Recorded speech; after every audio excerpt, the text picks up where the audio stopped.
अरबपति।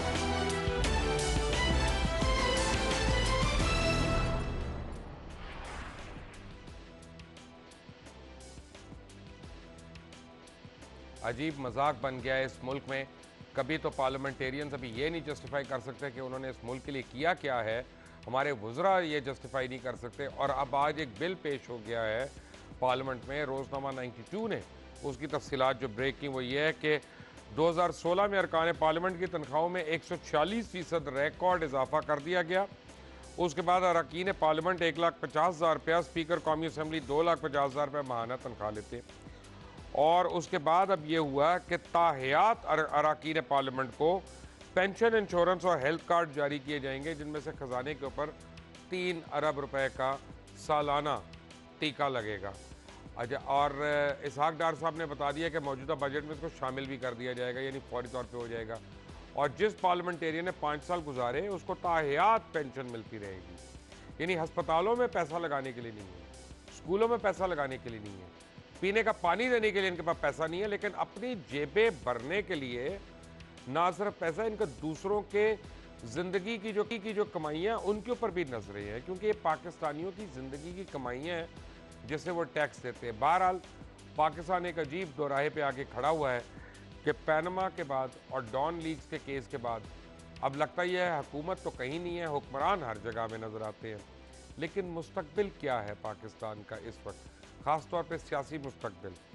मुझे आज ज्वाइन किया है हमारे बहुत ही सीनियर पॉलिटिशियन ने, जो पाकिस्तान की तारीख के सबसे ज़्यादा टेन्योर के ओहदेदार रहे, गवर्नर रहे सिंध के। एमक्यूएम से पहले उनका ताल्लुक था, बाद में उन्होंने एमक्यूएम को छोड़ दिया जब वो गवर्नर बने। जनाब डॉक्टर इशरत अल-अब्बाद साहब। डॉक्टर साहब अस्सलाम वालेकुम। जी अस्सलाम वालेकुम मुबशिर भाई। डॉक्टर साहब ये मुझे बताइएगा कि पैनमा केस के फैसले के बाद आप मुल्क में सियासी हालात को कैसे देख रहे हैं? मैं तो मुबशिर भाई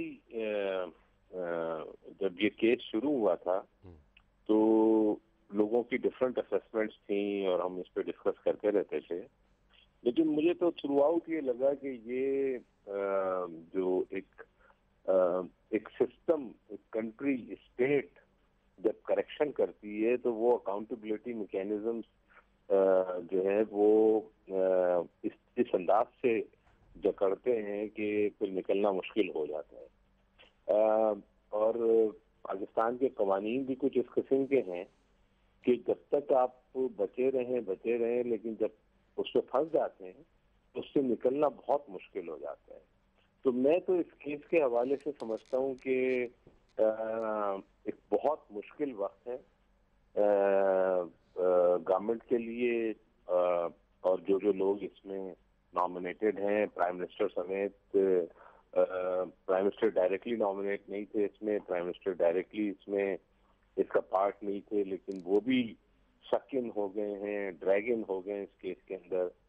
और अभी जो जेआईटी बनाई गई है उसमें जो ऑनरेबल जजेस साहिबान ने जो फैसला दिया है, 2 जजेस ने, बहुत सीनियर रिस्पेक्टेड ऑनरेबल जजेस ने, उन्होंने प्राइम मिनिस्टर को भी ये अहकाम दिए कि जी वो भी जेआईटी के सामने हाजिर होंगे, उनके 2 साहबजादे भी हाजिर होंगे।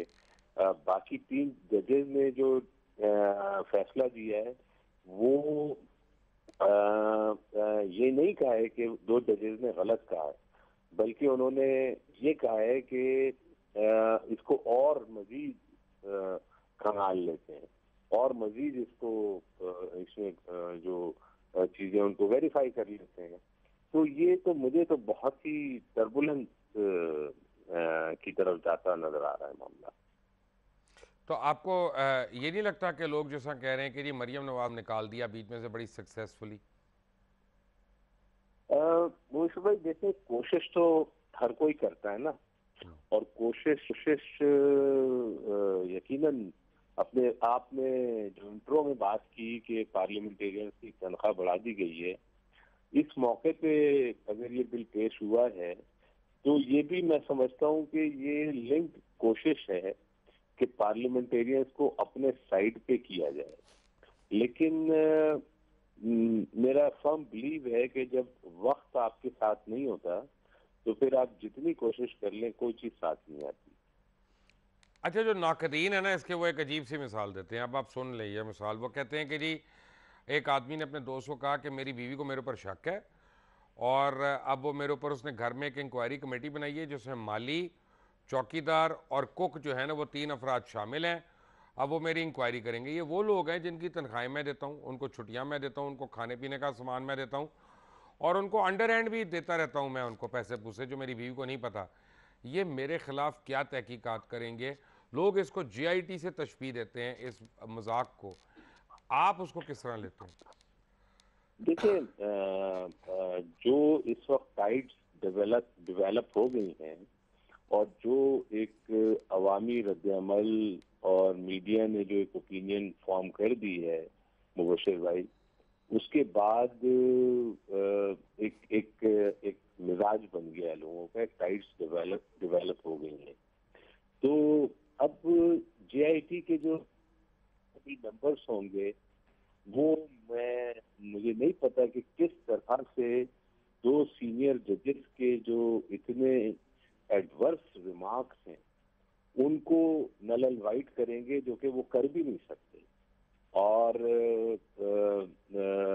उनका काम तो ये होगा कि वो मजीद इसकी तहकीकात कर लें। मेरा अपना ख्याल ये है कि ये जो जेआईटी का सिलसिला शुरू हुआ है, ये एक टेक्निकल और टैक्टिकल फैसला है, और इसमें ultimately it will lead to the judgement of the two honourable जजेस, जो कि वो जजमेंट दे चुके हैं।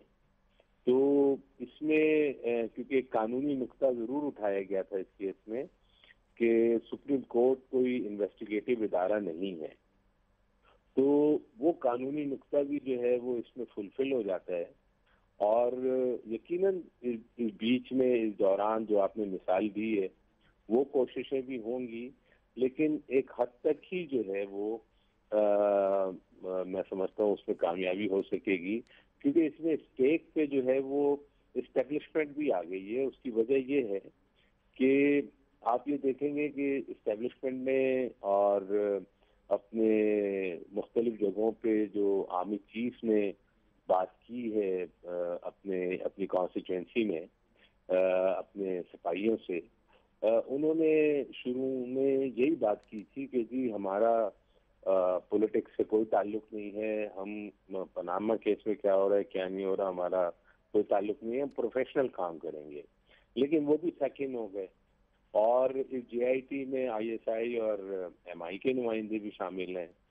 तो अब आईएसआई और एमआई के नुमाइंदों के लिए बहुत ऑनेस्ट ओपिनियन इसमें देना बहुत जरूरी होगा, क्योंकि और भी बहुत सारे वेरिएबल्स और फैक्टर्स हैं जो कि स्टेट अफोर्ड नहीं कर सकती कि किसी भी किस्म का कॉम्प्रोमाइज जो है वो इसमें हो।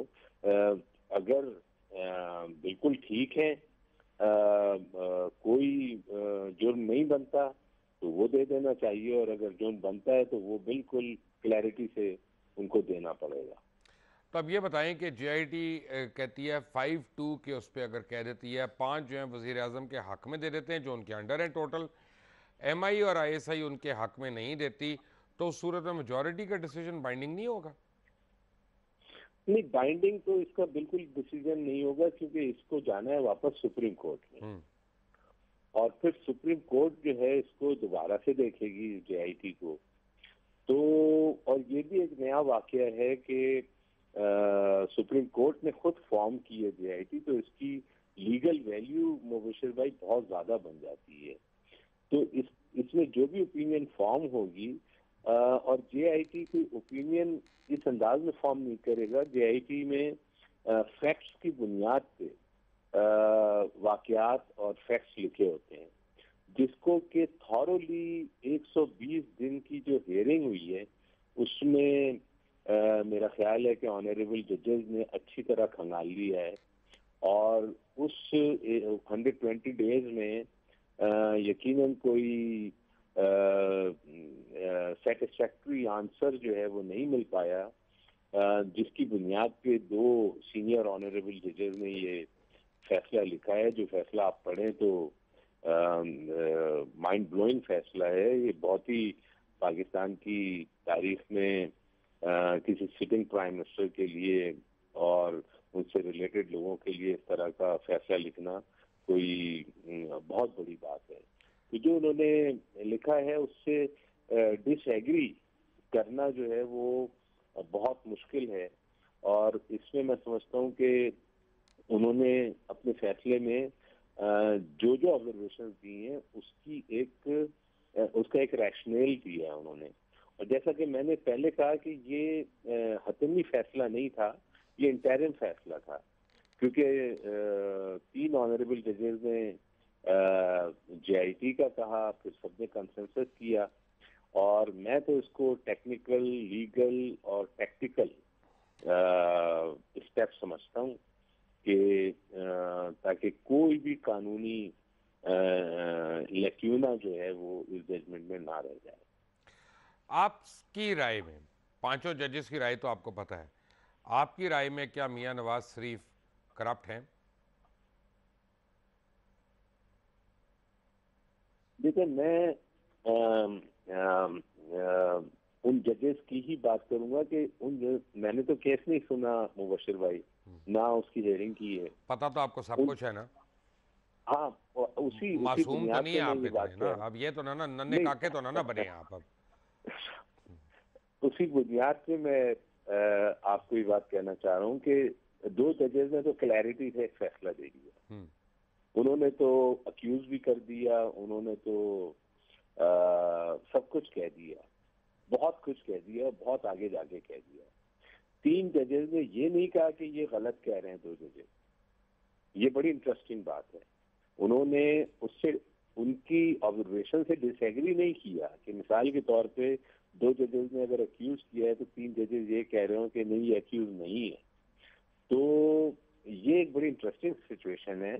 और इसमें क्योंकि 120 डेज लगातार विदाउट फेल एक थॉरली एक चीज को सुनने के बाद, समझने के बाद फैसला दिया गया है, तो एक पाकिस्तानी शहरी की हैसियत से एपेक्स कोर्ट की जो ऑब्जर्वेशन है उससे मैं डिसएग्री तो नहीं कर सकता। बिल्कुल मैं समझता हूँ कि लर्नेड जजेस ने बिल्कुल सही फैसला दिया है, और उन्होंने अगर अक्यूज करार दिया है तो बिल्कुल अक्यूज होंगे तो करार दिया। तो अब जब एक्यूज करार दे दिया तो इखलाकी और कानूनी तौर पे क्या जवाज़ है कि मियाँ साहब वजारत उज़्मा के ओहदे पे फाइज रहे?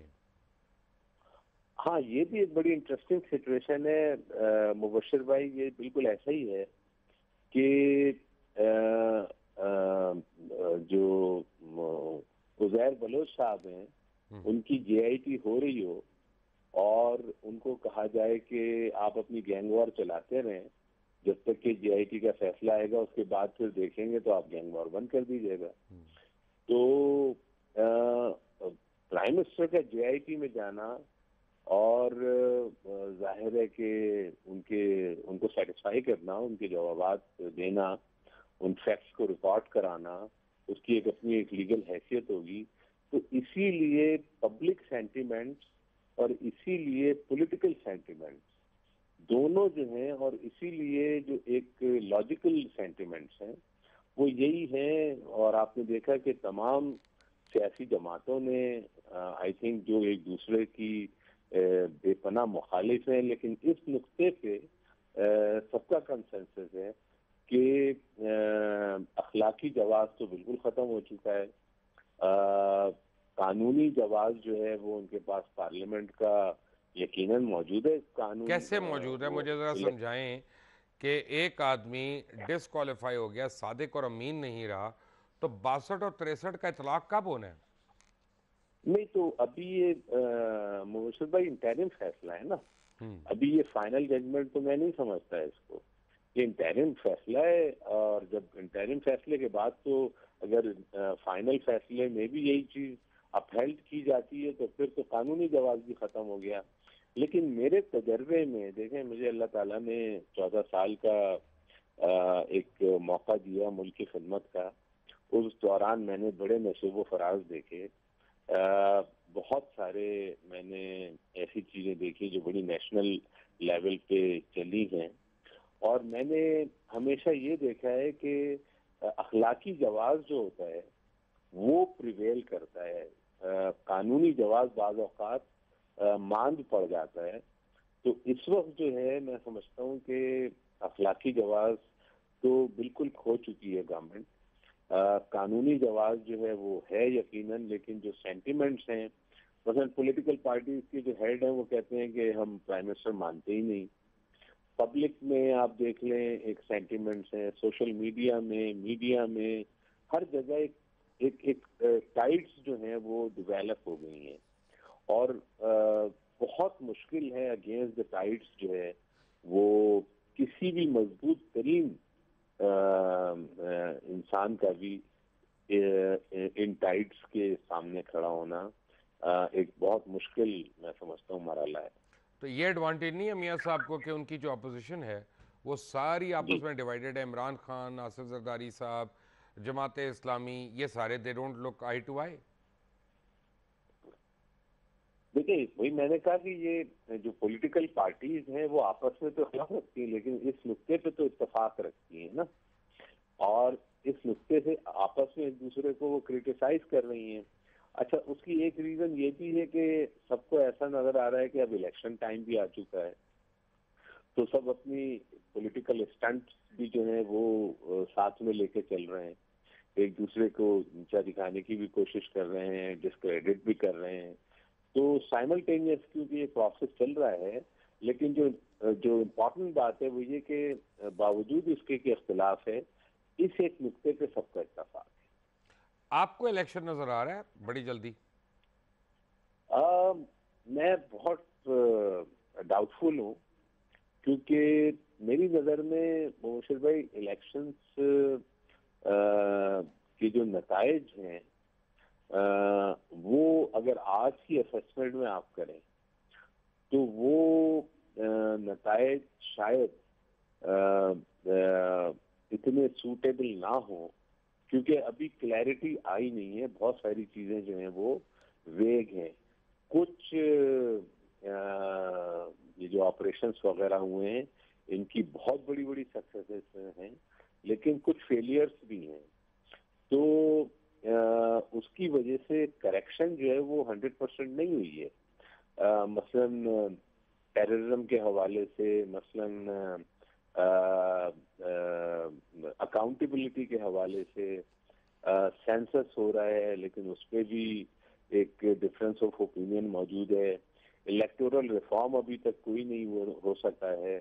तो अगर पिछले ही तरीकेकार पर इलेक्शन होना है तो आगे भी मुल्क वैसे ही चलता रहेगा जैसा कि चल रहा है, और फिर गवर्नेंस और तरक्की और मुल्क की स्टेबिलिटी, और इसमें मेरी नज़र में अगर ज़बरदस्ती किसी अक्यूज को बचाने की कोशिश की तो मुल्क के लिए मैं समझता हूँ कि बहुत ज़्यादा जो है वो नुकसानदेह ये अमल होगा। बहुत खूबसूरत, लेकिन आपने मेरे सवाल का जवाब नहीं दिया। क्या आपको इस साल इलेक्शन नजर आ रहा है? मुश्किल नजर आ रहा है। मुश्किल नजर आ रहा है। फॉर्मर गवर्नर इशरत मेरे साथ ही हैं, एक ब्रेक के बाद, ठीक है?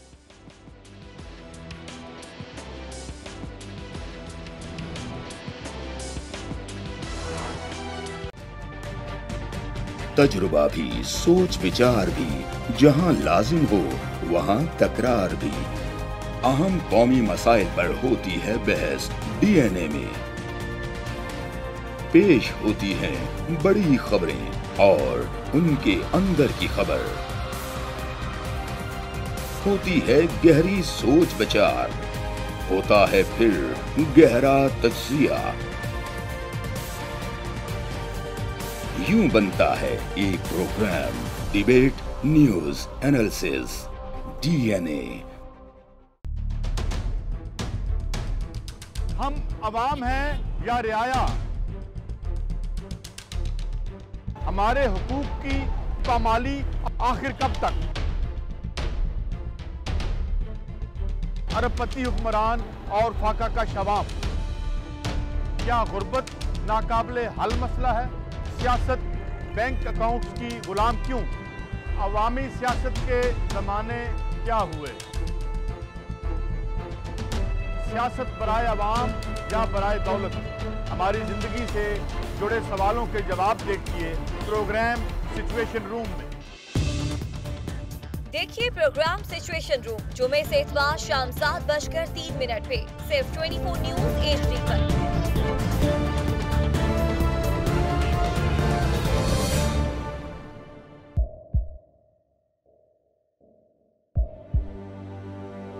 आवाजों के शोर में मकासद गुम हो जाते हैं।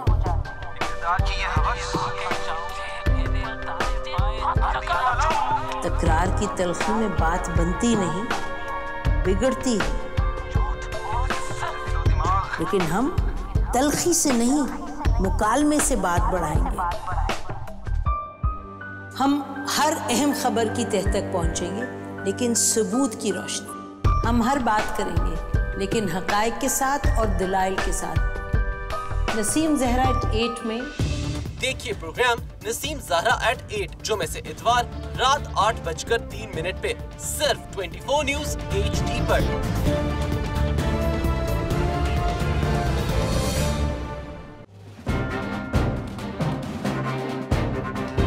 लिखते रहे जुनू की हिकायात खूं चुका,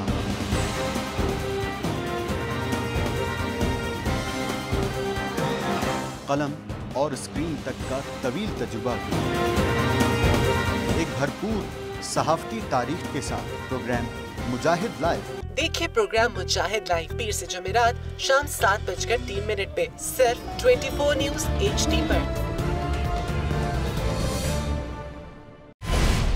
पैनामा लीक्स में अभी तक $55 बिलियन पाकिस्तानियों का आइडेंटिफाई हुआ है। हमारे मुल्क की औरतें जो हैं वो टॉर्च लाइटों में अपने बच्चे जनने पे मजबूर हो गई। क्या अभी ये गारंटी है कि आगे ऐसा वहीं पे नहीं होगा या कहीं और पे नहीं होगा? सच्ची बात है कि मेरे पास तो आपकी किसी बात का जवाब नहीं। जहांगीर तरीन की सियासत खतरे में पड़ गई थी जब उनको ये बताया गया कि उन्होंने कर्जे माफ करवाएंगे। हमारे यहाँ का अदालती निज़ाम अगर सौलत मिर्जा को फांसी देता है, उस आदमी को क्यों छोड़ देता है जो सौलत मिर्जा बना?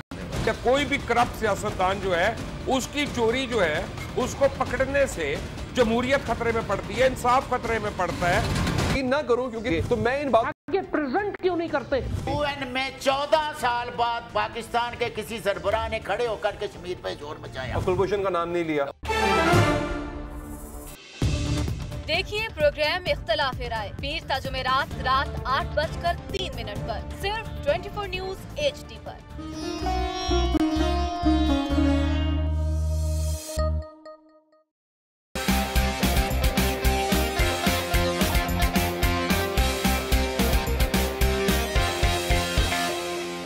लंदन, पेरिस, US में मालो महल बना ले, स्विस बैंक के खातों में अपना माल छुपा ले।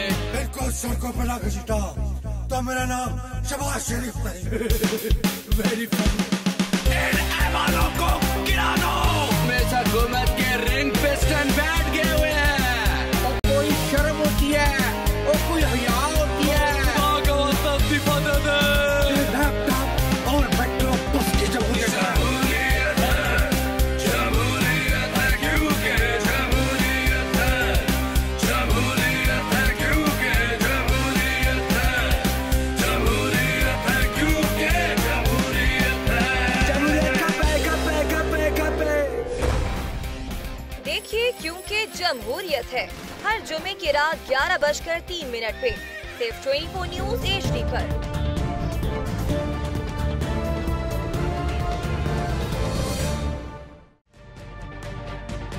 तजुर्बा भी, सोच विचार भी, जहां लाजिम हो वहां तकरार भी। अहम कौमी मसाइल पर होती है बहस DNA में। पेश होती हैं बड़ी खबरें और उनके अंदर की खबर। होती है गहरी सोच विचार, होता है फिर गहरा तज्जिया।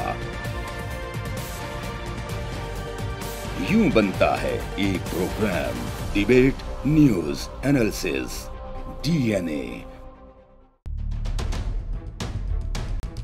हम अवाम हैं या रियाया? हमारे हुकूक की पामाली आखिर कब तक? अरबपति हुक्मरान और फाका का शब्द।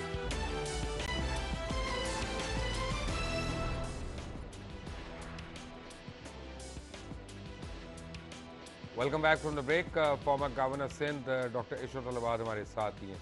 डॉक्टर साहब ये बताइएगा, इतलात ये आ रही हैं कि आप के राब्ते बड़े हो रहे हैं जनाब आसिफ जरदारी साहब से, और आप शायद अनकरीब पाकिस्तान पीपल्स पार्टी ज्वाइन कर लें, इसमें कितनी सदाकत है? जी राब्ते बिल्कुल है मुबशर भाई,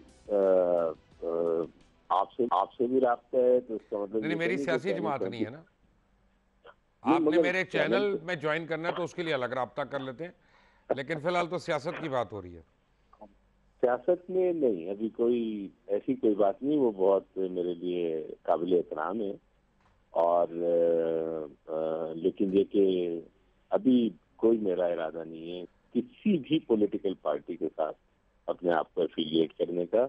उसकी एक बड़ी एक लॉजिकल रीजन है मुबशर भाई, और वो रीजन मैं जो समझता हूँ वो ये है कि इन 14 सालों में जो मेरी स्ट्रेंथ रही है वो न्यूट्रलिटी रही है। मैंने बहुत ही जिस हाउस में अल्लाह ताला ने मुझे मौका दिया उसमें न्यूट्रल रह के उस हाउस के डेकोरम और उस हाउस की जो सैंक्टिटी है उसको बरकरार रखते हुए मैं चला हूँ, तो वो मेरी स्ट्रेंथ बनी है। तो मैं अपनी स्ट्रेंथ को वीकनेस से कन्वर्ट नहीं करना चाहता। ये मेरी सोच है कि मैं इस वक्त इस पॉइंट एंड टाइम पे किसी पॉलिटिकल पार्टी को ज्वाइन करूं। अब आप चाहते हैं कि मैं आपसे यहाँ पे झगड़ा करूं? आप सीधे सीधे अल्फाज में ये बता दें मुझे, क्योंकि जहाँ पे आपकी स्ट्रेंथ है वहाँ पे सबसे बड़ी वीकनेस ये है कि आज यानी इतने चंद दिनों के बाद आपके हम देख रहे हैं अब कि कराची बहुत ही अनस्टेबल हो गया, पोलराइजेशन बढ़ गई है, सिंध में अब अफरा तफरी का एक आलम है, स्पेशली जो उर्दू बाज़ार का वाक़या हुआ इसके बाद तो ये लग रहा है कि ऑपरेशन वगैरह सब फेल हो गए हैं, और आप भी उनके निगरानी करते रहे हैं इतना अरसा। मुबशर भाई, मैंने आपको पहले ही कहा, शायद इस सवाल से पहले एक जुमला मैंने आपको कहा था कि इस ऑपरेशन में बड़ी सक्सेसेस भी हुई हैं और बड़ी फेलियर्स भी हुई हैं। तो और ये चलता है, जाहिर है कि कोई भी मनूवर आप करें, कोई काम करें, उसमें कामयाबियां भी होती हैं और नाकामियां भी होती हैं। तो मेरे अपने अंदाजे के मुताबिक जो कराची की सिचुएशन है मुबशर भाई, उसमें जो सबसे बड़ी जो फॉल्ट लाइन है वो पीएसपी का वजूद में आना जो है। अब आप हमारे दोस्तों के मुतालिक ऐसे ना कहें। नहीं, वो दोस्त तो मेरे भी हैं, मगर जो हकीकत है वो तो मैं कहूँगा कि और आपका प्रोग्राम भी खरा सच है, तो सच ही बोलना चाहिए इसमें तो, और कुछ पर्दा नहीं रखना चाहिए। लेकिन मैं उसकी थोड़ी सी आपको लॉजिक देता हूँ।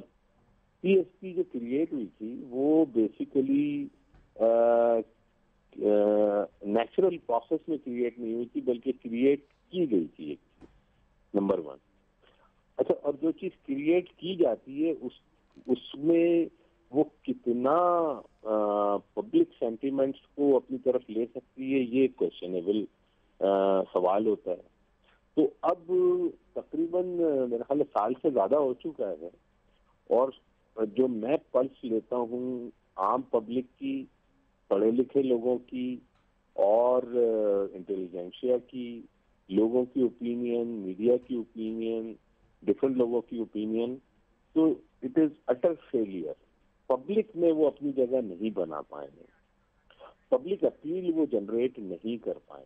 अच्छा, उसकी एक रीजन है, उसकी रीजन ये है कि उनके साथ जो लोग आके मिले हैं और जो भी उनको लोग सपोर्ट करते रहे हैं, उन्होंने भी उनको थोड़ा सा रिलैक्स किया कि उसमें क्रिमिनल्स भी शामिल हो गए। जब क्रिमिनल शामिल हो गए तो अच्छा, मुझे ये बताएं, एक बात मुझे बताएं, माजरत सदका कलामी हो रही है। अब जरदारी साहब अगर नवाज शरीफ के मुतालिक बात करेंगे तो वो ऐसी बात होगी ना जैसे आप कर रहे हैं, क्योंकि सियासी मुखालफत है। लेकिन अब देखें ना, अगर पहली बात तो ये मुझे बताएं कि पीएसपी बनाई किसने है? सर वो आपको ही पता है, मुझे नहीं पता।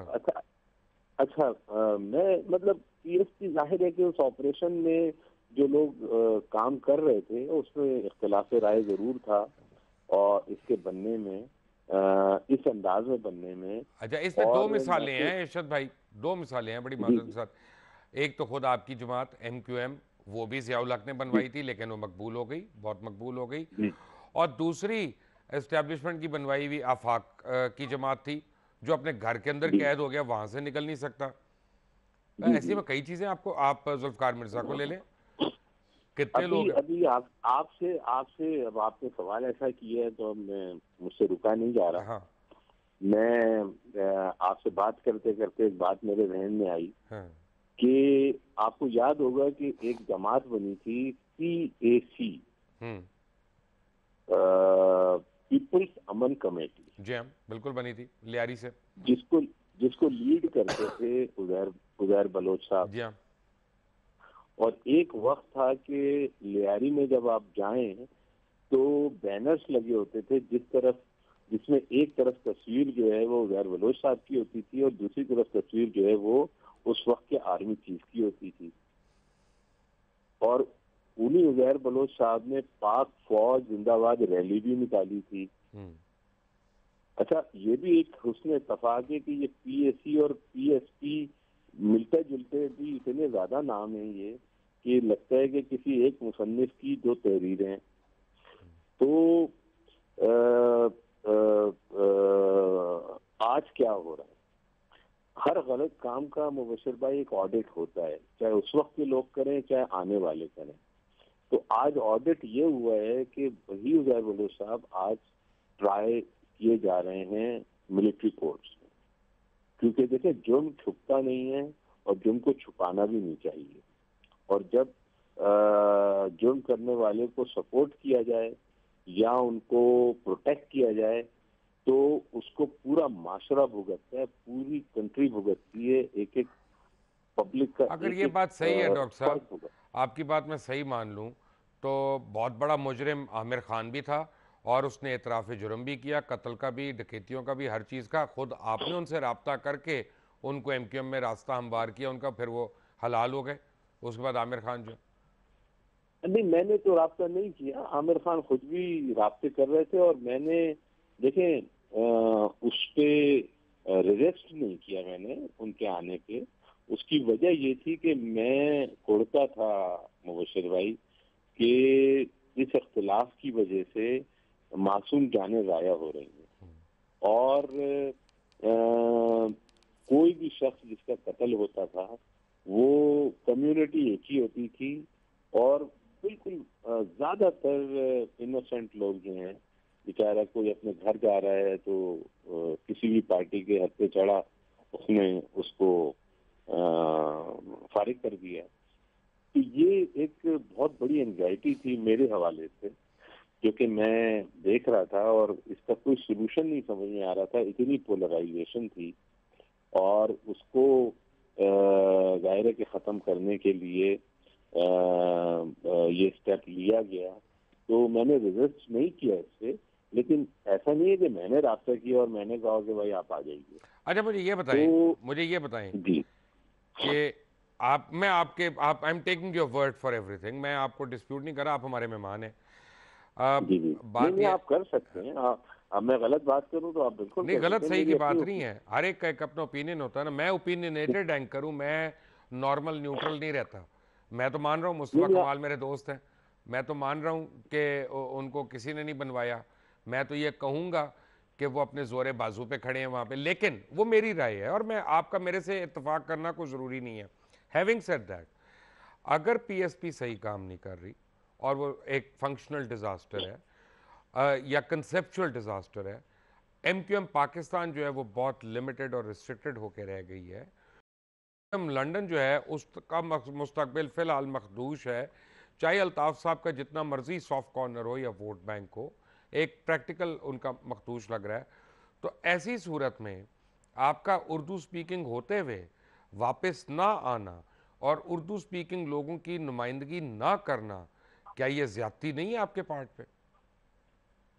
देखिए मैं अभी अगर पहले तो मैं आपको इसका भी जवाब देता हूँ लेकिन पहले मैं ये जो आपने बहुत इम्पोर्टेंट एक फैक्टर रेज किया है मुबशिर भाई, और बहुत सीरियस फैक्टर है, क्योंकि कराची जो है वो पाकिस्तान की शहर है, और कराची डिस्टेबलाइज होता है तो पूरा मुल्क डिस्टेबलाइज होता है, और जब पाकिस्तान डिस्टेबलाइज होता है तो पूरा रीजन डिस्टेबलाइज होता है। तो कराची की इम्पोर्टेंस रीजनल कॉन्टेक्स्ट में बहुत ज्यादा है। इस वक्त जो सिचुएशन है उस हिसाब से मेरे हिसाब में एक बहुत बड़ा वैक्यूम क्रिएट हो रहा है और हो चुका है। अच्छा, वैक्यूम क्यों क्रिएट हुआ है? जो रीजन्स आपने दे दिए, मेरी ओपिनियन आपने रिपीट की। पीएसपी एक फेलियर हो चुका है। एमकेएम पाकिस्तान जो है वो उसमें कारकुन कम और लीडर्स ज्यादा हैं, और एमकेएम लंदन मखदूश हो चुकी है, और एमकेएम लंदन जो है वो सैनिटिक हो चुकी है। एमकेएम लंदन जो है वो मेरे ख्याल में मेंटल बैलेंस बिल्कुल आउट हो चुका है उसका। ये एमकेएम लंदन का कि अल्ताफ हुसैन का? अल्ताफ हुसैन साहब का। अल्ताफ हुसैन पागल हो चुके हैं, आपका मतलब है? अब आप जो भी वर्ड दें, मैं तो जरा नहीं, मैं खुल के बात करूं, खरा सच है ना जी। हाँ, आपके ख्याल में अल्ताफ हुसैन पागल आदमी है, मेंटल केस है? सर आप कह रहे हैं तो मैं आपसे डिसएग्री नहीं कर रहा, मैं तो खुद कह रहा हूँ मेंटली इनस्टेबल हो चुका है। ठीक, मैं अंग्रेजी में कह रहा हूँ, आप उर्दू में कह रहे हैं, तो फर्क नहीं, मैं उर्दू में से कह रहा हूँ ताकि उनको सुनाई दे दे। अच्छा, तो अब ऐसी सिचुएशन में ये बड़ी सीरियस सिचुएशन है, इसमें एक वैक्यूम क्रिएट हो चुका है। अब इस वैक्यूम में कौन घुसेगा? इम्पोर्टेंट बात ये, इस वैक्यूम में देखें मोस्ट लाइकली टेररिज्म घुसेगा, वायलेंस घुसेगा, डिस्टेबलाइजेशन घुसेगी, और जितनी पार्टियां ये उम्मीद लगा के बैठी हैं कि इस वैक्यूम में वो पॉलिटिकल जगह बना लेंगी, मेरे हिसाब से उनकी गलत रीडिंग है, गलत असेसमेंट है।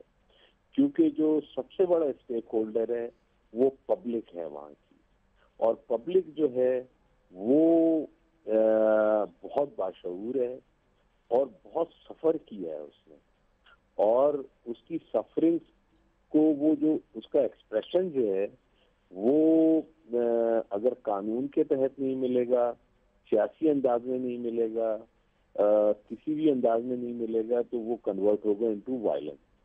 और जब इस तरह की सिचुएशन होती है तो आप दरगुजर नहीं कर सकते कि हमारा मुल्क इस वक्त एक दहशतगर्दी की वेव से गुजर रहा है।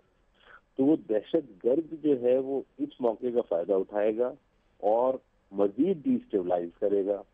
फिर रीजनल कॉन्टेक्स्ट में जो पाकिस्तान मुखालिफ ममालिक हैं, खुसूसन इंडिया, वो इस मौके का भरपूर फायदा उठाने की कोशिश करेगा। इमोशनली लोग अटैच हैं, एक अटैचमेंट होती है ना, देखें उस अटैच, मैं तो आज भी ये कहता हूँ कि अगर आज इलेक्शन होता है तो पनामा केस ले लें, जो मर्जी ले लें, पंजाब में मेरे अपने हिसाब से शायद थोड़ी प्लस माइनस हो जाए, लेकिन मेजॉरिटी नवाज शरीफ साहब की आएगी। क्योंकि हमारे यहाँ सियासत लॉजिक्स पे नहीं होती, हमारे यहाँ सियासत जज्बात पे होती है। तो जज्बाती अटैचमेंट कराची के लोगों का जो है वो एक पागल आदमी के साथ है, बिल्कुल है। और वो अटैचमेंट जो है वो इस हद तक है जो कहते हैं यार पागल हैं जो है, मतलब व्हाटएवर, लेकिन उसने एक यूनिटी दी, एक आइडेंटिटी दी, मतलब वो उनके जो नेगेटिव एस्पेक्ट उनको एक तरफ रख के वो उनको अपना कायद समझते हैं, वो कायद समझते हैं। ये उनका राइट है, वो जिसको मर्जी समझे, वो जिसको मर्जी समझे। अब आप देखें एमकेएम पाकिस्तान की रैली हुई, उस रैली में जो है वो स्लोगन अल्ताफ हुसैन साहब के लग रहे हैं, गाने जो हैं वो अल्ताफ हुसैन साहब के चल रहे हैं।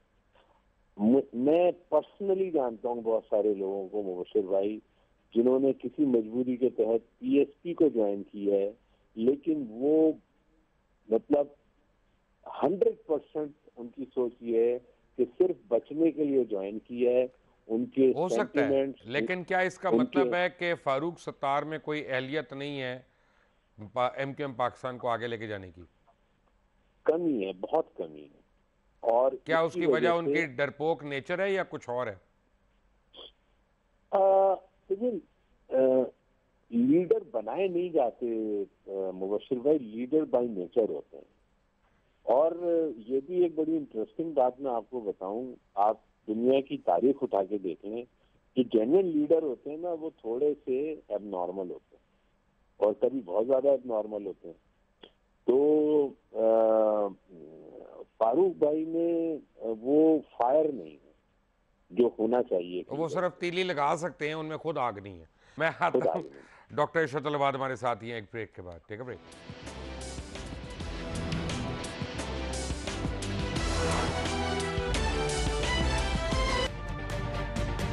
तजुर्बा भी, सोच विचार भी, जहां लाजिम हो वहां तकरार भी। अहम कौमी मसाइल पर होती है बहस डीएनए में। पेश होती हैं बड़ी खबरें और उनके अंदर की खबर। होती है गहरी सोच विचार, होता है फिर गहरा तज्जिया। यूं बनता है एक programme debate news analysis DNA. हम अवाम हैं या रियाया, हमारे हुकूक की पामाली आखिर कब तक? अरबपति हुक्मरान और फाका का शवाब, क्या गुर्बत नाकाबिले हल मसला है? सियासत बैंक अकाउंट्स की गुलाम क्यों? अवामी सियासत के जमाने क्या हुए? सियासत बराए अवाम या बराए दौलत? हमारी जिंदगी से जुड़े सवालों के जवाब देखिए प्रोग्राम सिचुएशन रूम में। देखिए प्रोग्राम सिचुएशन रूम जुमे से इतवार शाम 7:03 पे सिर्फ 24 न्यूज HD पर।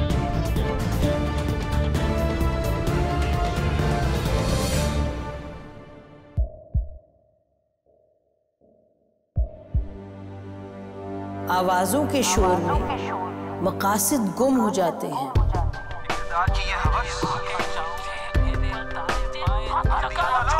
तकरार की तलखी में बात बनती नहीं, बिगड़ती है। लेकिन हम तलखी से नहीं, मुकालमे से बात बढ़ाएंगे। हम हर अहम खबर की तह तक पहुंचेंगे, लेकिन सबूत की रोशनी। हम हर बात करेंगे, लेकिन हकायक के साथ और दलाइल के साथ।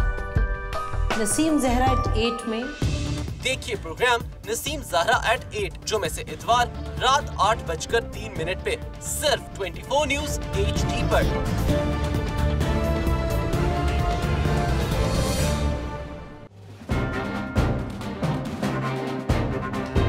लिखते रहे जुनू की हिकायात खूं चुका।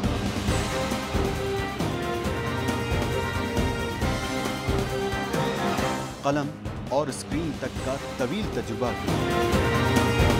एक भरपूर सहाफती तारीख के साथ प्रोग्राम मुजाहिद लाइव। देखिए प्रोग्राम मुजाहिद लाइव पीर से जुमेरात शाम 7:03 पे सिर्फ 24 न्यूज HD पर। पैनामा लीक्स में अभी तक $55 बिलियन पाकिस्तानियों का आइडेंटिफाई हुआ है। हमारे मुल्क की औरतें जो हैं वो टॉर्च लाइटों में अपने बच्चे जनने पे मजबूर हो गई। क्या अभी ये गारंटी है कि आगे ऐसा वहीं पे नहीं होगा या कहीं और पे नहीं होगा? सच्ची बात है कि मेरे पास बाप की किसी बात पे दुआ नहीं। जहांगीर तरीन की सियासत खतरे में पड़ गई थी जब उनको ये बताया गया कि उन्होंने कर्जे माफ करवाएंगे। हमारे यहाँ का अदालती निज़ाम अगर सौलत मिर्जा को फांसी देता है, उस आदमी को क्यों छोड़ देता है जो सौलत मिर्जा बनाने वाला? क्या कोई भी करप्ट सियासतदान जो है उसकी चोरी जो है उसको पकड़ने से जमहूरियत खतरे में पड़ती है, इंसाफ खतरे में पड़ता है।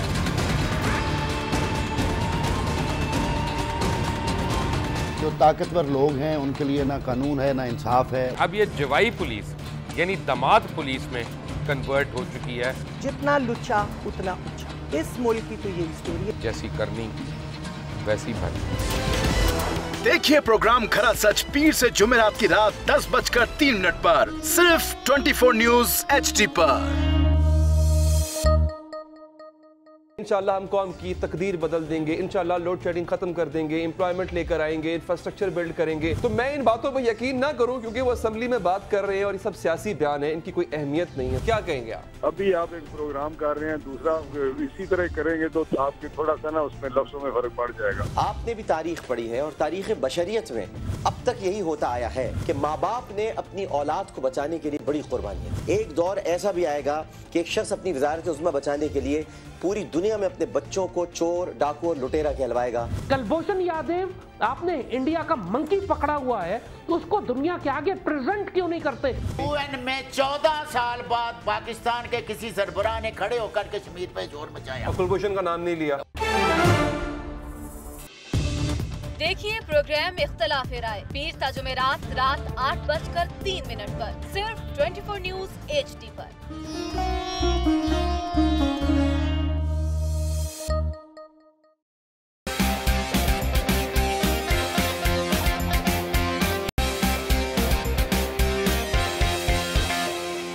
लंदन, पेरिस, US में मालो महल बना ले, स्विस बैंक के खातों में अपना माल छुपा ले। सड़कों पर लाकर सीटा तो मेरा नाम शबाज शरीफ नहीं। Very funny. इन ऐवानों को गिरा दो। हमेशा हुकूमत के रिंग पे स्टैंड बैठ गए हुए हैं। और कोई शर्म होती है और कोई हया होती है। लैपटॉप और मेट्रो बस की जमहूरियत है।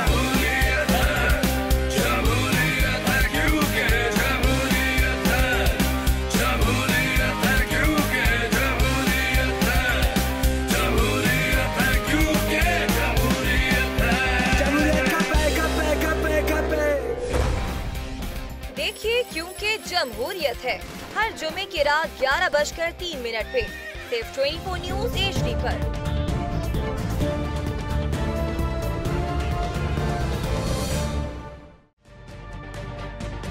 तजुर्बा भी, सोच विचार भी, जहां लाजिम हो वहां तकरार भी। अहम कौमी मसाइल पर होती है बहस DNA में। पेश होती हैं बड़ी खबरें और उनके अंदर की खबर। होती है गहरी सोच विचार, होता है फिर गहरा तज्जिया। यूं बनता है एक programme debate news analysis DNA। हम अवाम हैं या रियाया, हमारे हुकूक की पामाली आखिर कब तक?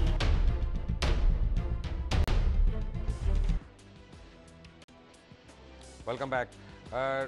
इशरत अल्वाद साहब, मेरे पास क्योंकि वक्त थोड़ा है लेकिन दो मैंने बड़े अहम सवाल आपसे करने हैं और मुझे सच्चे आपने जवाब देने हैं प्लीज़। मुझे पता है अभी तक आपने बड़ा सच बोला है, कोशिश तो की है सिवाय एक सवाल के जिसमें आपने नहीं बोला, जिसमें आपने मेरे दोस्त को अपना बातें की। खैर एनीवे वो आपकी राय है।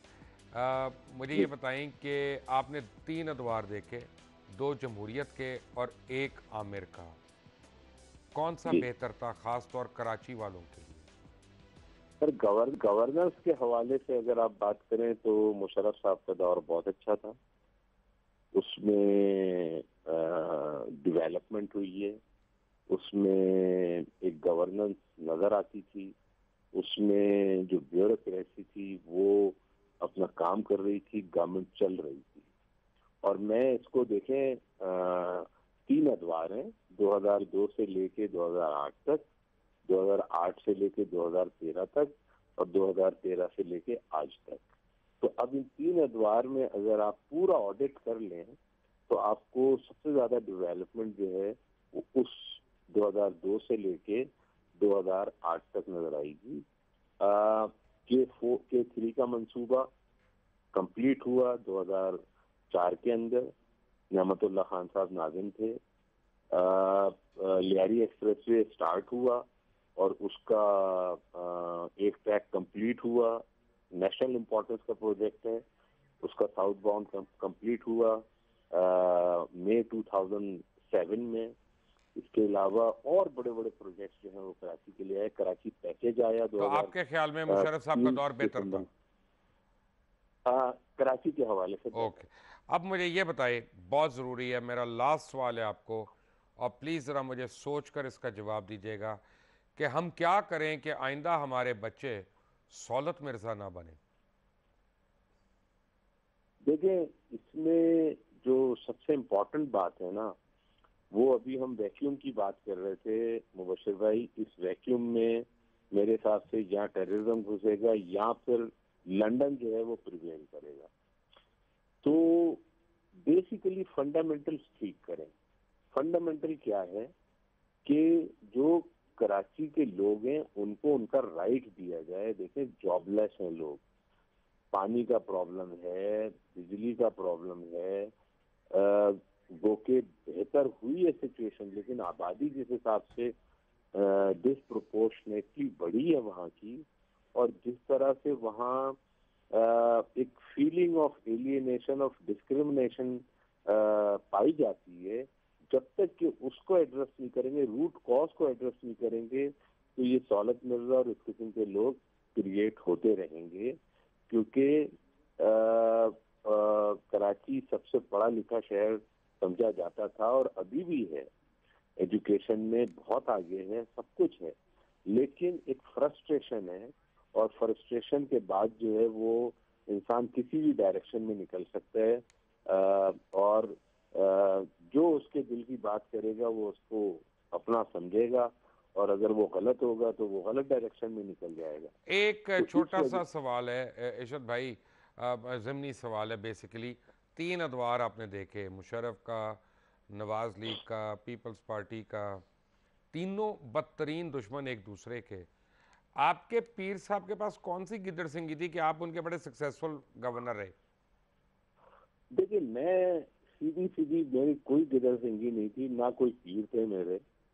मैं अल्लाह ताला पे भरोसा करता था और हूँ, और बहुत, और आप भी करते होंगे, हर मुसलमान का ये अकीदा होता है, और मैं उस भरोसे के तहत बिल्कुल साफ सुथरी ओपिनियन देता था जब भी कोई मुझसे राय मांगता था, चाहे वो प्रेसिडेंट मुशर्रफ साहब हो, चाहे वो जरदारी साहब हो, चाहे वो नवाज शरीफ साहब हो, चाहे एस्टेब्लिशमेंट हो।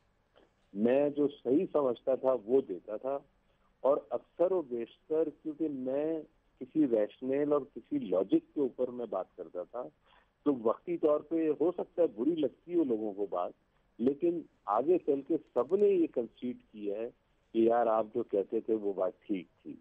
तो शायद इस वजह से, क्योंकि काम भी तो चलाना होता है ना लोगों को।